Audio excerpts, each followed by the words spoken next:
Winners, losers, paninis, burritos. That's what we heard at Ohio State Student Appreciation Day on Saturday. They had winners and losers. That was the football players going against each other, and they had a food truck. We did not eat at the food truck. We ate at a restaurant, and now we're in the parking lot. Doug Maurice, Ari Wasserman, Bill Landis. We had not seen a full Ohio State practice this spring until Saturday. Now, we watched it with about 1,500 Ohio State students, and really it was for them, not for us, but we got to watch them. We got to see what they were doing. Bill, you particularly kept an eye on the quarterbacks. Now, that's only one quarterback who's really doing anything, but having watched a full practice with the spring game now a week away, what did you think of what you saw of Ohio State's quarterbacks? Well, it's interesting. It's what I wrote about and what we kind of talked about as we were watching the practice is that if you didn't know any better, you would think that Cardale Jones was a starter, and that would be the end of it. That's clearly not the case. It's just the fact of JT Barrett is still coming back, Braxton Miller is still coming back. So Cardale right now is the only one who can go through those full reps, first team, full contact kind of stuff because it's just not worth putting JT Barrett through that right now. So what we did see, we saw Cardale get a lot of snaps. He made some pretty good throws, I thought. What was interesting to me is he completed most of his throws over the middle of the field, which for me, and I'm not a quarterback guru, but that's what I would want to see from a guy who everyone says has a huge arm and can throw it 80 yards, but can you complete it over the middle of the field in space? And I think he did that a few times. He struggled in the red zone for whatever that's worth. It's April. I don't think that really means anything at this point. But it's important to note for me, I think, that for anyone who was there watching it or hears anything about it, is that just because Cardale got all the first-team reps doesn't mean that he's the guy. We've been told that JT is doing 7-on-7 drills just as much as Cardale is. They just didn't do 7-on-7 drills today. He's the line guy. He always writes about the line. It's ironic because now I'm going to talk about the line. He did make some throws like to Marcus Baugh and Nick Vannett in the middle of the field that were very interesting. It's one of those things that's like, man, like that's open all the time. I mean, it's open against the first team defense when you know everybody and there's not much of a pass rush. But Cardale is interesting because he looks big and strong and he has a big arm. And like in settings like that, sometimes you look at him and you just go, man, what else would you want in a quarterback? But it is a little bit different when everything's live, although he won a national championship. Just that. Ari, what did you think? What did you take away the most from Ohio State's practice Saturday? Two things. One, we didn't really get a great look at the line on the offensive side of the ball because Taylor Decker didn't practice. Jacoby Bourne's out with an injury.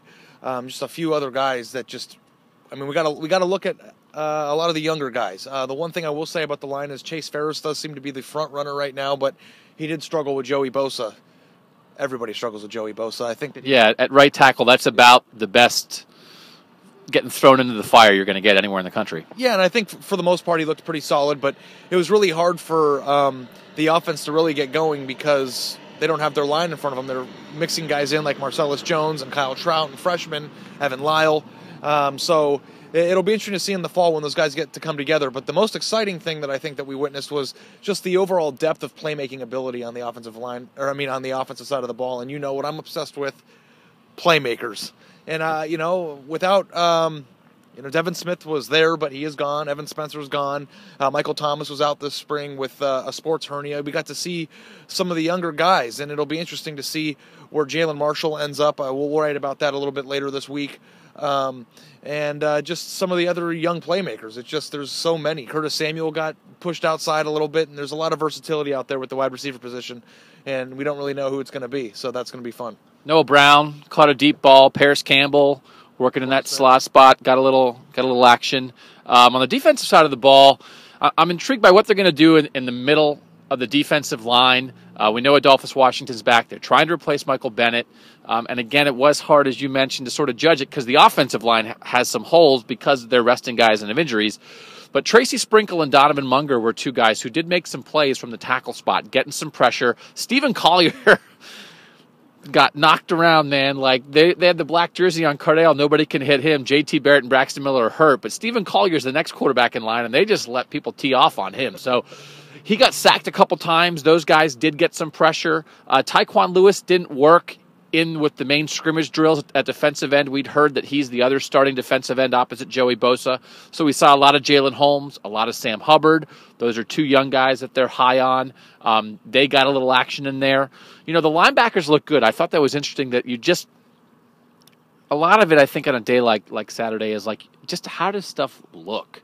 Does it look good? Because it's hard to get a real sense of like, is everything doing what it's supposed to do? But when you lined up Raekwon McMillan at middle linebacker and you flank him with Darren Lee and Josh Perry, they just look like a good linebacker group. Joshua Perry said he wants to be a better pass rusher. He got in there a couple times. So there are just pieces that you can see. That's why it's nice to watch that practice. You sort of get an idea of how some of the pieces are fitting together. They have so many guys back.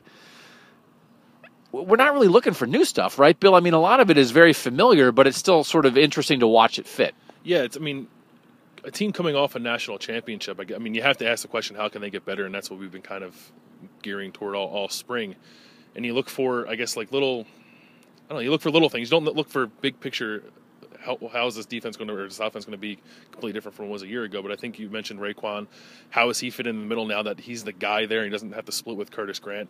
The middle of the defensive line, and you touched on it for me, is really interesting because they need not so much replace Michael Bennett, but replace Adolphus Washington, who's replacing Michael Bennett. It's a really interesting kind of dynamic there. So there's just little spots, not necessarily wholesale changes, but a couple of little spots that I think are really intriguing on this team. 3 more practices for Ohio State next week, Monday, Wednesday, Friday. Then the last practice of spring football is the spring game on Saturday at 1:30 in Ohio Stadium. You'll be there, right? You're going to be there?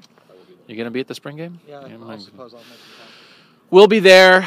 Stick with us this week. A lot of stuff that we've gathered during the spring we're going to be dropping this week as we preview the spring game for the national champions. A lot back, some interesting new, and We're back. We're back. I'm like a graduate, like I've been around for it, but you're like a Junior? like a red shirt senior, and you're a rising sophomore. Yeah, you've got some feet under you. So thanks again for sticking with us during this spring football recap. He's Ari, he's Bill, I'm Doug, and we're here at cleveland.com.